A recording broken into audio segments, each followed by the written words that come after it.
There we go. So anyway, I was going to talk to you about the creation of the world a little bit, and we've talked about it a lot. But one funny story that I heard about at one time, a little boy had been in Sunday school, and they talked about Adam and Eve. And a lot of the old pictures, because they were naked. The Bible tells us they were naked. They didn't realize they were naked while they were living there. And then there's my old joke you've heard probably many, many times, that it was a perfect place because Adam was naked, Eve was naked, Adam wasn't too hot, Eve wasn't too cold. Only time that could ever happen was in a perfect place. So, and that's where they were. But in the old pictures, they didn't show them naked. There's the old fig leaf, the big leaf over Adam's private parts or whatever, and that's what that little boy had seen that day, in the picture that the Sunday school teacher had taught him. So he was with his grandmother that evening, and she went to open up the Bible to read him a story. And a leaf fell out, and he about panicked, and she said, "What happened? What's the matter? What's the matter?" He said, "Adam just lost his clothes. Adam just lost his clothes." So, sometimes we wonder where the kids get it. And if they're listening and all that, and he was, and so there's a lot of them that do. But one of the things that I kind of wanted to go over tonight is why God made what He did, and there's a lot of there's a lot of stuff that people will throw out there. Well, God made it out of love. He made it out of this, or He made it out of that. But to get to God had to do a lot of things to get to the end, to the Adam and the Eve, the human and the woman, basically is what it's called. So anyway, the Bible tells us that in beginning, God, and that's kind of the way everything starts. You could just stop it with those verses. Some of the older versions said in the beginning, God. But either way, in beginning, God. So, that's one of the things about it. First thing you gotta figure out is God was there. God was the one in the beginning. He was. So if in the beginning, God, that means that God was before the beginning. And that's why they like in beginning, God, in beginning their creation, not in the beginning, because then that sounds like that's the beginning of even of God and all of that. But anyway, the Bible tells us that the first thing God did, everything was null and void, and the Spirit moved over the waters, and God created light. And this question I always asked, we talked about the Bible study the other night. When biblically does a day begin? Now, according to the way we keep time, a day begins at the stroke of midnight. The way that we think about things is the day begins in the morning when we get up. Some people's days start a lot earlier than others. And some of them, there's some people out there might claim the day was halfway over before others happen to get up and start their day. And that's kind of the way we think of it that way. It's the way we start our day, whenever we get up to start our day. But biblically, when you read through all of those things, it actually says, there was evening, there was morning the first day. There was evening, there was morning the second day. So biblically, and it's the way that the Jews still celebrate it today, and I think Seventh-day Adventists too, but I'm not 100% sure about that. But they start the day at dusk the day before. So this is, biblically speaking, this is Thursday. But whatever day it is, it's what it is. But God started off, the first thing He created was light, and which I think is appropriate because that's kind of how the New Testament starts too. Because the real beginning, even though it's a fourth book, the real beginning of the story of Jesus is the Gospel of John. In the beginning was the Word was God, and the Word was with God, and all those sort of things, and that Jesus is the light, And so anyway, the first thing that God did was made light. Then He separated out the waters, the land, the waters in the sky, the land, and then He began to put other things there. Fish, birds, animals, all that before He made people. Now, have you ever thought about why? Why did God do it that way? For one thing, even scientifically, it makes sense, and it's one of the things that even evolutionists in the Big Bang theory agrees on how things started. Now, whether God did it or it was just a fluke, something that blew up, that's a whole different argument. But God did those things. For the sun, the waters, the air. He made the ground we walk on. He made the stars and the moon and the sun, and he put those all in the sky. And there's a reason that it all falls in the order that it does. And part of that is that, and some of it just kind of makes sense, and it sounds almost comical. Kind of stands to reason. God had to make the water before he could put anything in it. God had to have the air before birds could fly. He had to have the ground before the ants. Yeah, well, the ants too, for that matter, before the animals had something to walk on. Plus, not only that, when God made the earth, he also made the trees and the grass and things we call food and all of that together. So when you really stop and think about it, when you look at the essentials of life, we need the sun. And, the sun is what, it's not just light. That's kind of how it started. And that light was gathered together, and we could get into all that's kind of scientific stuff. But the point of it is, we have to have light in order to survive. We have to have the sunlight to have oxygen. Have you ever thought about that? There's a thing called photosynthesis. We breathe out carbon dioxide.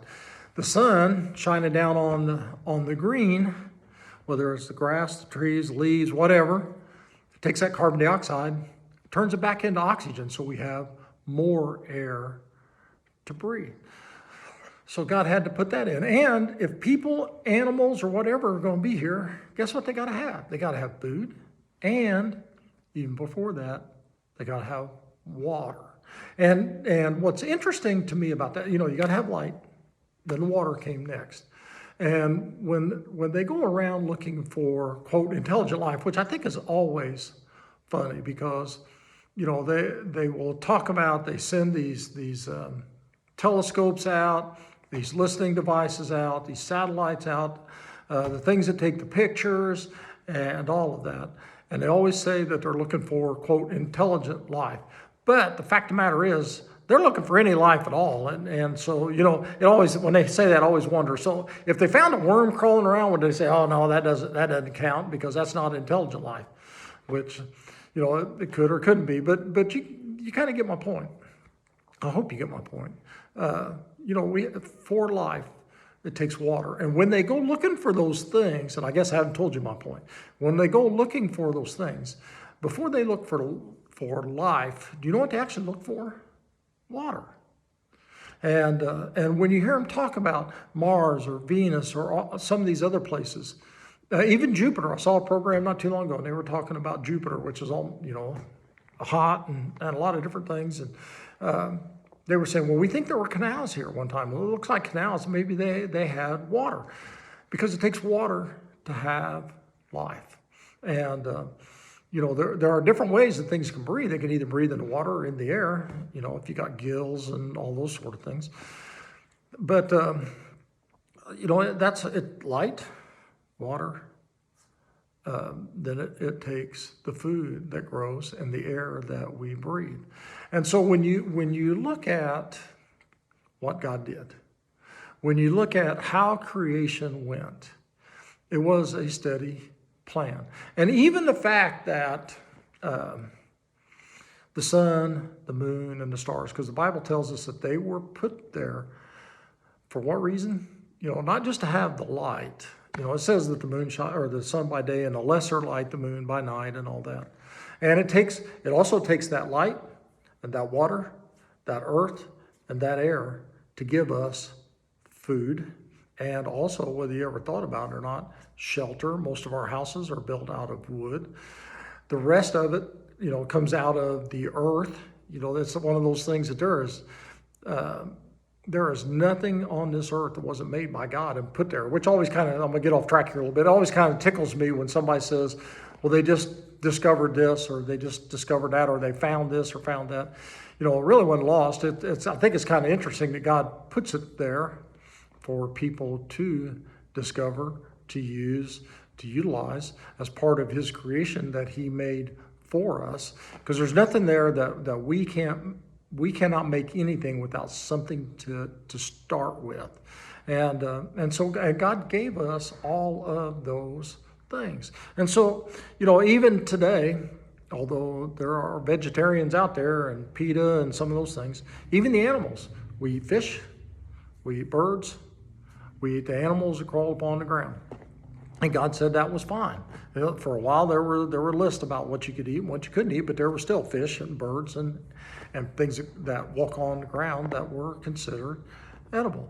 So everything that God did up to that point of making Adam was for one reason: for Adam, and therefore us. And especially when you go back to the name of Adam, and that's the old Hebrew name. That is not a proper name. That it's not even a title. Their word for the earth in the old Hebrew is Adamah, Adamah. And so Adam is the man. And you know how Adam got made. He was made from the earth. God breathed life into him and all that. So it's like today, it'd be like saying the earthling that came from the earth, or the creature that came from the creation. That's the term that they use for Adam.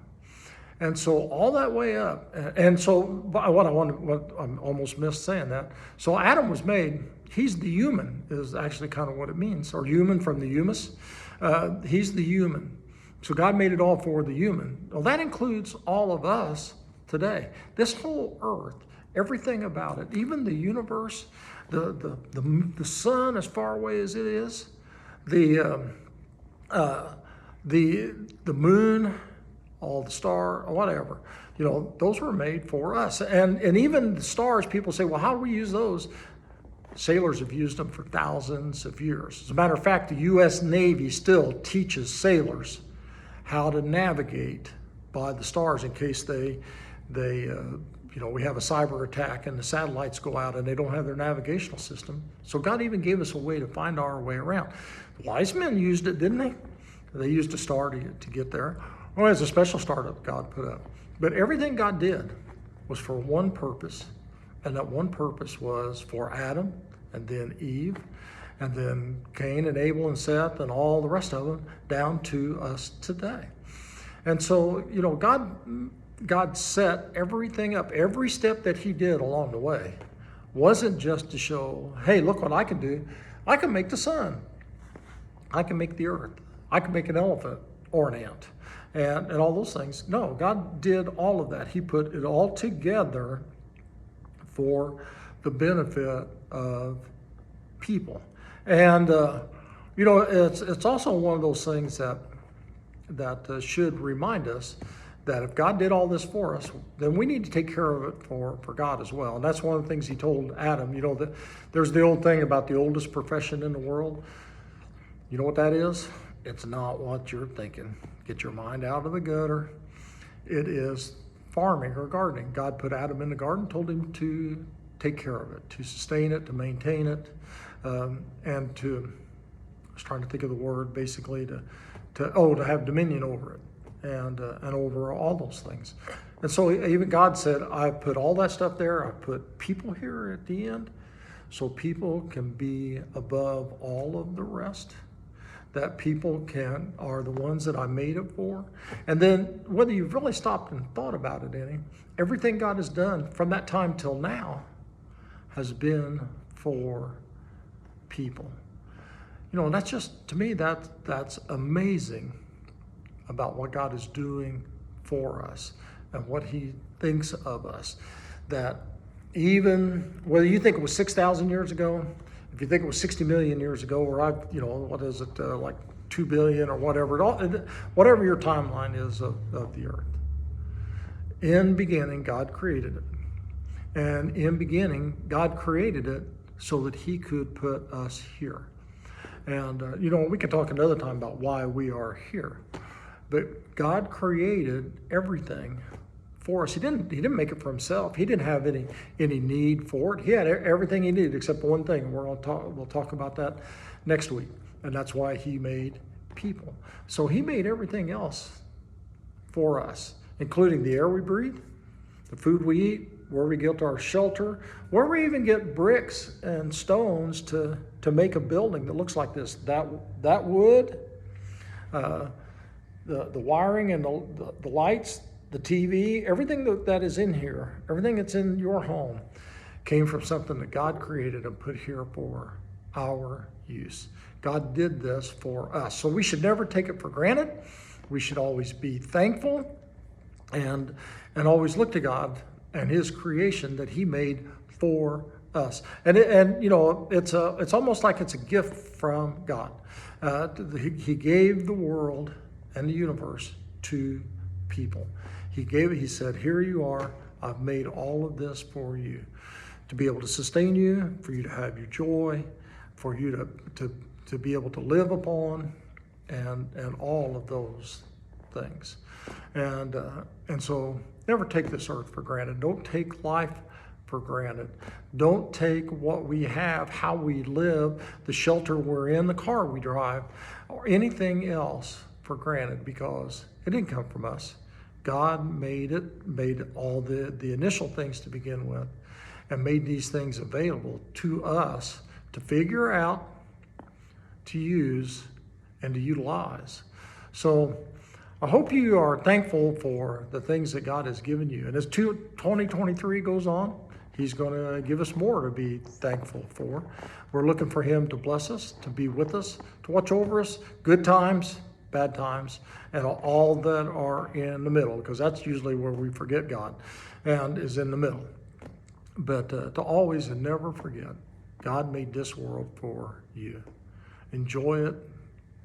Don't take it for granted. See the beauty in it, whether it be, it's coming up and a nice, beautiful, new, snowy morning, or the green of the grass and the trees and the birds chirping in the summertime, the fall leaves, the spring flowers, all of those things. God made them for us, and we are to appreciate it and to be thankful and to know that the only reason God did it is for us. So I hope you have a good evening. Go out, be blessed. May the good Lord bless you, keep you, make his face to shine upon you throughout every day of your life. And may you shine his light on others and be a blessing to all you encounter. So we'll catch you next time. Sunday morning, Sunday evening, or next Wednesday night. So we'll just catch you all then.